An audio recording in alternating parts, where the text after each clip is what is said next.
Pour ou contre la consommation de viande de chien, c'est le débat de ce soir avec la vice-présidente de l'association de protection animale, Eimeo Animara, Alice Rouget. Bonsoir. Bonsoir.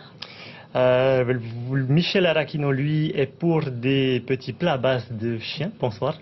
Bonsoir, Michel, bonsoir. Vous Bonsoir à toute la population qui nous regarde ce soir. Vous nous direz pourquoi dans un instant.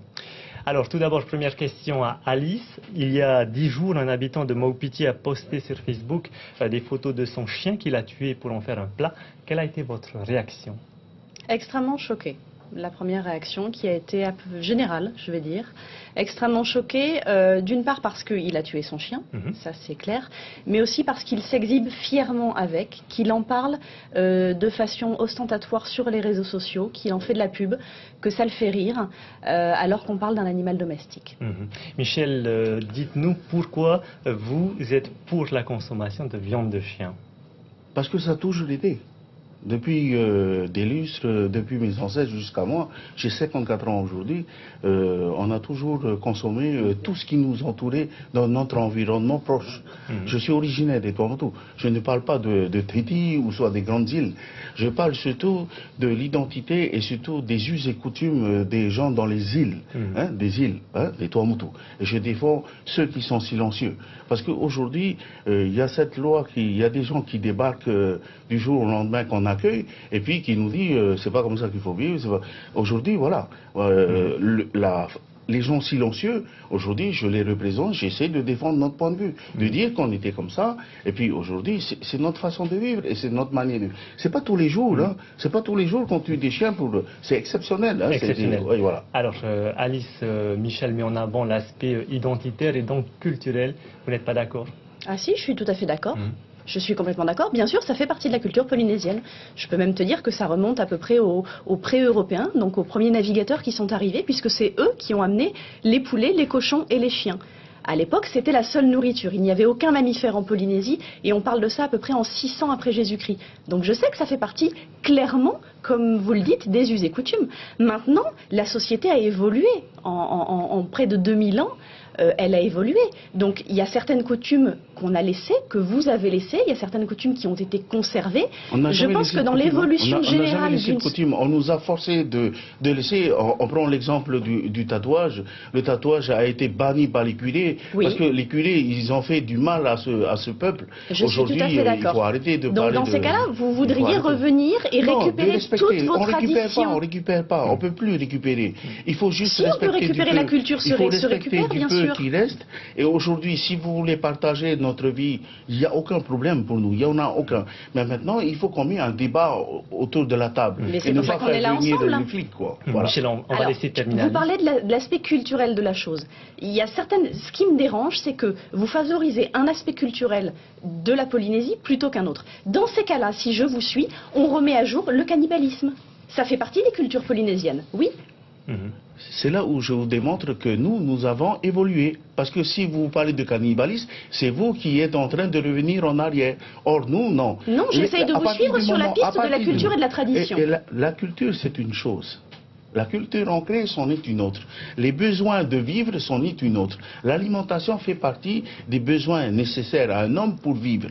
Oui. Quand on est, nous, dans nos îles, quand on est loin de tout continent, pôle de ravitaillement alimentaire, il faut qu'on vive avec ce qu'on a. C'est une question de subsistance, on est bien d'accord. Michel, vous mettez en avant l'aspect économique, surtout des îles éloignées, mais avec la desserte aérienne, avec les transports maritimes aujourd'hui, est-il toujours nécessaire de manger le meilleur ami de l'homme? Le meilleur ami de l'homme a été emmené par les Poupas. Non, c'est faux. Aujourd'hui, le chien a été amené par les pré-européens, par les Asiatiques en 300 ans. Cette citation, elle est faite.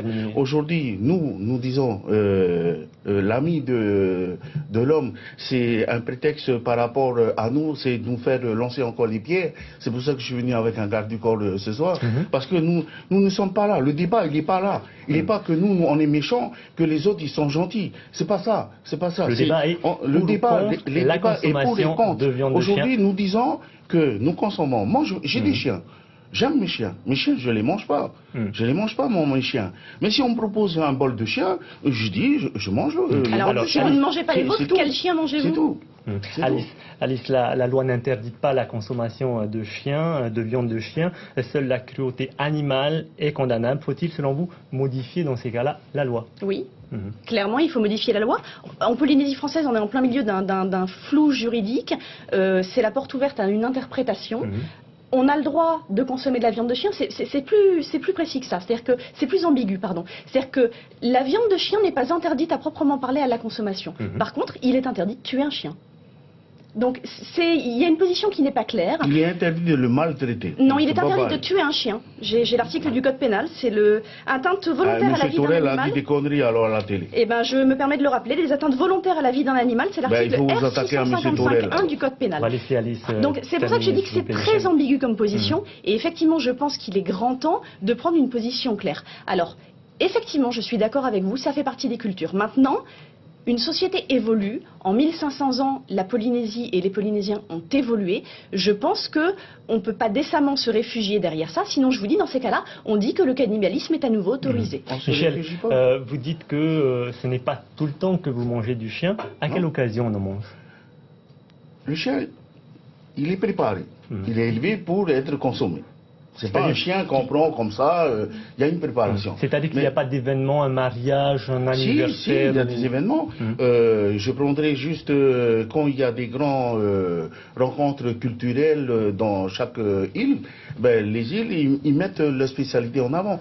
Ça peut être les oiseaux, les tortues, les chiens, et puis d'autres alimentations, d'autres viandes qui sont interdites. Parce que ça fait partie de la culture, et c'est la démonstration de leur savoir-faire préparer l'art culinaire, quoi.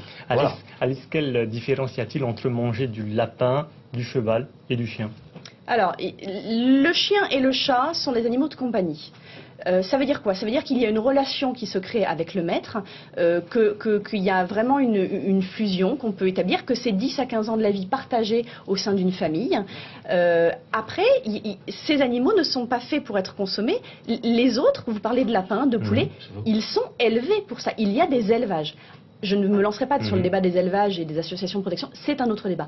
Mais les lapins, les cochons, les poulets, les vaches sont élevés dans des élevages encadrés, sont abattus dans des conditions réglementées, tout ça dans le but d'être consommés. Le chien et le chat, non. Ce sont des animaux de compagnie, ils ont un statut particulier, donc non, on ne peut pas tuer son chien pour le manger si on en a envie. Michel, vous n'êtes pas d'accord? Je ne suis pas d'accord avec ce qu'elle vient de dire, parce que les animaux, il y a ceux qui servent pour être mangés, il y a ceux qui servent pour être compagnie et tout. Mais le plus gros souci aujourd'hui, c'est l'hypocrisie autour du business. Parce que le chien, il y a eu une proposition qui a été faite de mettre un abattage de chien pour vendre la viande de chien. Ça n'a pas fonctionné. Et qui a proposé C'était les responsables de défense des animaux. Nous, on a proposé de faire des élevages de chiens pour la consommation. C'était eux. Je suis très étonnée là. C'est Monsieur Giraud qui est vétérinaire. Il y a eu cette... Ah, alors je suis désolée, mais il ne parlait pas des associations de protection animale. Aujourd'hui, le problème, c'est l'hypocrisie qui tourne autour de ça. Et à chaque fois, c'est nous, le peuple maori, qui en prenons à chaque fois pour notre grade. Et là, je dis stop. C'est pour ça que moi, je parle à visage découvert et je suis prêt à faire le débat. Je suis prêt à faire le débat et à apporter des justificatifs. Et il faut arrêter parce que chaque culture, chez les Chinois, ils mangent de tout. Et il n'y a personne qui va leur dire quoi que ce soit. Ils vont s'installer bientôt là. Quand ils vont s'installer, on va voir comment ils vont réagir. Sincèrement, vous trouvez qu'on ne dit rien aux Chinois qui consomment des chats et des chiens? Vous trouvez vraiment, au niveau mondial? Oui. Vous trouvez sincèrement, Michel, qu'on ne dit rien? Oui. Alors regardez un petit peu plus les journaux internationaux. Parce que je vous assure qu'à l'international, justement, la Chine est dans la ligne de mire. Une dernière question, Alice. Selon le sociologue Christophe Serramayol, la viande de chien constitue un des marqueurs gustatifs ethniques au fondement d'une identité maori en pleine reconstruction. Oui. Quel est votre avis sur cette affirmation? Je suis d'accord, d'autant plus que M. Serramayol est un éminent anthropologue, donc j'ai son étude là dans mon dossier. Je l'ai étudié parce qu'il fait référence en la matière. La société polynésienne est en mutation. Et Michel a raison de le souligner. Vous parlez des Tuamotu. Effectivement. Maintenant, vous avez aussi souligné le fait qu'il y avait ce problème de desserte. Donc c'est une question de subsistance. Quand on n'a rien d'autre, on mange du chien. Certes, sur les îles de la société, je ne suis pas d'accord. On ne peut pas se réfugier derrière ce prétexte-là à l'heure actuelle. Il y a vraiment plus que de choix autres en ce qui s'agit de viande rouge, de viande blanche, quoi que ce soit. On ne peut pas. Alors, marqueur d'identité, oui, mais dans une société en pleine mutation, je pense que vraiment il faut remettre le débat et que la justice tranche parce qu'effectivement on ne peut pas rester dans cette espèce de flou. Tantôt on peut le faire, tantôt on ne peut pas le faire. Et ça sera le mot de la fin. Merci. Un tout dernier mot, Michel, parce qu'il nous reste très peu de temps. C'est bien parce qu'on arrive vers la fin à comprendre les intérêts des uns et des autres. Et le débat, c'est bien qu'il soit ouvert, mais il faut qu'il soit enrichi et apporté avec plus de connaissances et puis les intérêts des uns et des autres. Merci à vous deux d'avoir participé à notre débat. Michel Arakino, Alice Rouget, vice-présidente de l'association de protection animale EIMEO Animala, c'est bien ça? C'est ça. Merci encore à tous les deux.